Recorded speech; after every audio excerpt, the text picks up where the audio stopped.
મેરડી માતાજીનું મંદિરની બાજુમાં છે આ ભુરિયા મેરડીમાં ભુરિયા કૂતરા જો મારા પારસભાઈ છે ને પ્રસાદી લઈને આવી ગયા છે મિત્રો. અહીંયા સરસ મજાનું મેરડી માતાજીનું મંદિર છે ને સેલ્ફી પોઈન્ટ પણ બનાવવા શ્રીફળ પ્રસાદી તમને બધું અહીંયા મળી રહેશે. તો જય શ્રી રામ, જય મંદા, ગુડ મોર્નિંગ. કેમ છો બધા? મજામાં જો. સવારના 8 વાગવા આવી ગયા છે ને અમારા મિત્ર મુન્નાભાઈ આવવાના છે ને એની સાથે એના ભાઈ પણ આવવાના છે ને આજે અમારે ત્રણેય જવાનું છે આપણે ભુરિયા વડવાળી મેરડીમાં અથવા રામપરા મેરડીમાં પણ તમે કહી શકો. અહીંથી પહેલાં પાલીતાણા જવાનું છે ને પાલીતાણાથી ત્યાં જવાનું છે. તકરીબન 100 કિલોમીટર છે પણ મજા આવવાની છે કેમ કે બહુ ટ્રાવેલિંગ મસ્ત છે. ત્યાં મોટો ઇતિહાસ પણ છે મેરડીમાંનો અને ઘણા લોકો ત્યાં માનતા કરે છે અને માનતા પૂર્ણ પણ થાય છે. તો ત્યાંનો ઇતિહાસ શું છે, ત્યાંની કેવી માનતા કરે છે બધું તમને ત્યાં જઈને બતાવીશ. બ્લોગમાં કન્ટિન્યુ બનાવી રહીજો અને સાથે 2-3 બધા ટેમ્પલ પણ લઈશું આપણે. મુન્નાભાઈ કહેતા હતા 8 વાગે આવી પણ અત્યારે 9:30 થવા આવી ગયા છે ને અત્યારમાં નીકળી છીએ. ભલે 100 કિલોમીટર થાય પણ આજે રાતના 12 વાગે સુધી મકવાનને કેમ પારસભાઈ? હા એમ પારસભાઈને પણ લેતા જઈએ છીએ. આ જુઓ નવી સ્પ્લેન્ડર લઈને નીકળવાનું છે. હાલો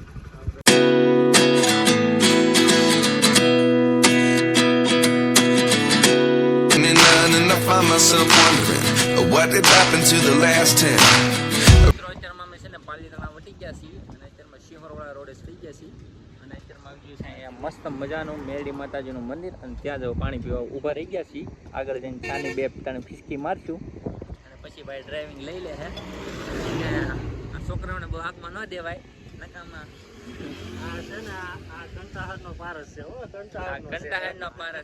ફાઇનલી ફેમિલી આપણે પહોંચી ગયા છીએ ત્યારે મેરડી માતાજીના મંદિરે. જઈમાં મેરડી લખેલું છે તમે જોઈ રહ્યા છો ને. આ છે ભુરિયા વડવાળી મેરડીમાં કહેવાય છે. આ વડલાનો ને માતાજીનો ઇતિહાસ બહુ લાંબો છે ને મોટો છે, બધું તમને કહે. તો મુન્નાભાઈ ફાઇનલી પહોંચી ગયા છીએ. કેમ આવે છે? મજા ને? હવે અહીંયા પહોંચી જાય એટલે આમ શાંતિથી જઈને આનંદ થઈ ગયો છે. હવે અંદર દર્શન કરવા જઈએ છીએ. કેમેરા અલાઉડ હશે તો અંદર બતાવશું. સાથે અહીંયા મસ્ત મજાનો સેલ્ફી પોઈન્ટ પણ બનાવવામાં આવેલો છે.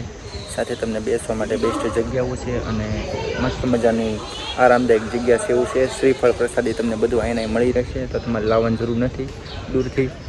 સરસ મજાનો આ બાજુ ગેટ છે. અહીંયા પાણી પીવાની સુવિધા છે. અહીંયા શ્રીફળ વધારવાનું છે અને સાથે બધું અહીંયા ઈરૂટનું રૂમ છે બેસવા માટે. તો તમારે અહીંયા આવે તો કોઈ ટેન્શન રહે એવું છે એની મસ્ત મજાનું મંદિર સાથે જગ્યા પણ છે. મારા પારસભાઈ છે ને પ્રસાદી લઈને આવી ગયા છે અને વધારવાનું છે. અને આશ્રમમાં આવ્યા ને એટલા બધા કૂતરા છે ને એ પણ ભુરિયા મેરડીમાં ભુરિયા કૂતરા જોયું. અને અમારા મુન્નાભાઈ અત્યારે બિસ્કિટની શરૂઆત કરી દીધી છે, પ્રસાદી રૂપે દે છે. જો શું કેવું મુન્નાભાઈ? શ્રીફળ વધારે નાખો? વધારે દઈશું ભાઈ પ્રસાદી અને હવે અંદર જવાનું છે. ભાવનગર જિલ્લાના શિહોર તાલુકામાં 8 કિલોમીટરના અંતરે આવેલ રામપરા ગામમાં ભુરિયા વડવાળી મેરડી માતાજીનું સરસ મજાનું મંદિર છે. અહીંયા મંગળવારે અને રવિવારે હજારો ભાઈ ભક્તો પોતાની માનતા પૂરી કરવા આવે છે. કોઈક પગપાળા માનતા પૂરી કરે છે અથવા કોઈ દડતા આવે છે. કોઈ તાવો રાખવાની માનતા કરે છે, કોઈક માંડવો રાખવાની માનતા કરે છે અને તેમની માનતા પૂર્ણ થાય છે. વર્ષો પહેલા કહેવામાં આવે છે કે રામપરા ગામમાં દુષ્કાળ પડ્યો હતો, જેમાં કોળી સમાજના ચમોડ અટકનો દેવલો તેમના પત્ની મણિબાઈ અને 2 છોકરાઓ જોડે રહેતો હતો. તેના ઘરમાં ખાવા માટે અન્નનો એક દાણો પણ ન હતો અને સાથે પીવા માટે પાણી પણ ન હતું. માટે પોતાના પરિવાર સાથે ગામ છોડીને જવા નીકળ્યો. ત્યારે તેમના પોતાના છોકરાઓનો વજન તે ઉપાડી ના શક્યો. પોતાના બાળકોને ગોકળાના કાંઠે છોડીને જવા લાગ્યો. ત્યારબાદ મેરડી માતાજી ડોશીમાના સ્વરૂપમાં આવીને તે બાળકોનું ધ્યાન રાખ્યું. એક સમયે ગોકળાના કાંઠે બાળકો રમતા હતા. ત્યાં એક ખેડૂત પસાર થતો હતો. ત્યારે તે ખેડૂતે તે બાળકોને પૂછ્યું કે તમારા મા બાપ કોણ છે? ત્યારે બાળકોએ જવાબ આપ્યો કે સામે ઝાડ નીચે બેઠેલા ડોશીમા મેરડી અમારા મા બાપ છે. ખેડૂતને આશ્ચર્ય લાગ્યો અને ખેડૂત તેમની પરીક્ષા લેવા માટે ડોશીમા પાસે ગયો. એ ખેડૂતે મા મેરડીને કહ્યું, જો તમે ખરેખર મા મેરડી હોય તો મારા બળદના ડોક પર રહેલા ઢોહરાને ફરીથી લીલું કરી બતાવો. અને મા મેરડીએ ઢોહરું ચોપ્યું. ઢોહરાની ઉપર વડલાની કૃપળ છૂટી. ત્યારથી જ મા મેરડી ભુરિયા વડવાળી તરીકે ઓળખાય છે. સમય વીતતો ગયો.